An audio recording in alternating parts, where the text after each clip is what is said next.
Pigeon Feathers and Other Stories is a compilation of early short fiction by John Updike, the Pulitzer Prize-winning American author. Originally published by Alfred A. Knopf in 1962, this collection comprises 18 stories that delve into familiar themes, which Updike would later explore in greater depth. The tales revolve around the struggles of middle-class Americans in small towns, capturing the nuances of suburban ennui, isolation, and the conflicts faced by characters torn between their family, religion, community, and personal desires.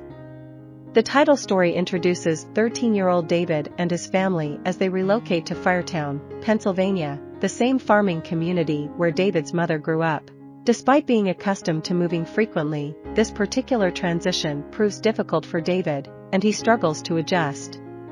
To escape his troubles, he immerses himself in H.G. Wells's influential work, The Outline of History. Wells's secular interpretation of the life of Jesus Christ profoundly affects David, leading him to question the existence of God. One night, seeking solace from his parents' arguments, David retreats to the outhouse, where a solitary insect lands on his flashlight. This seemingly insignificant event triggers a profound crisis of faith and a newfound existential loneliness. In the fluttering of the insect's wings, David's worldview is forever altered. Religion holds significant importance in David's life, but now he finds himself at odds with the teachings of Sunday school, church, and catechism class. Despite his internal struggle to find flaws in Wells's denial of Jesus' divinity, David cannot identify a single one.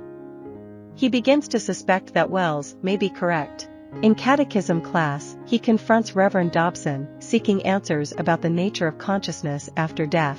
In his pursuit of answers, David challenges Reverend Dobson during catechism class, much to the discomfort of his fellow classmates and the Reverend himself. Dobson reluctantly provides a lackluster explanation, but David persists, seeking further clarification. Eventually, Dobson concedes that consciousness does not endure beyond the physical body's death. David shares this revelation with his mother, conveying the absence of an afterlife. Although she acknowledges that the concept of God is a human construct, she asserts that divinity manifests in the tangible wonders of the natural world, technological progress, and the existence of goodness. David dismisses her perspective as irrational and dismissive of his mother's gender. In contrast, David's father takes a pessimistic stance, viewing life as meaningless and death as a welcome release. He considers death unworthy of present concern. Neither of these viewpoints provides satisfactory answers for David, and he continues to grapple with his faith while attending school and church. The struggle to find his place persists, exacerbated by his ongoing faith-related dilemmas. As David reaches the age of 14, his parents present him with a rifle for his birthday. His grandmother requests him to eliminate a family of pigeons residing in the barn.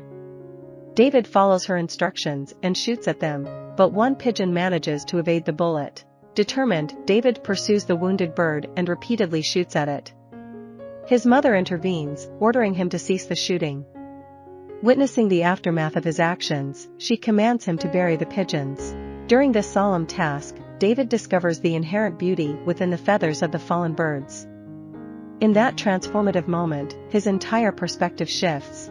He comprehends that if God invested such intricacy and magnificence in creatures as seemingly ordinary as pigeons, it serves as ample evidence of the world's abundant beauty.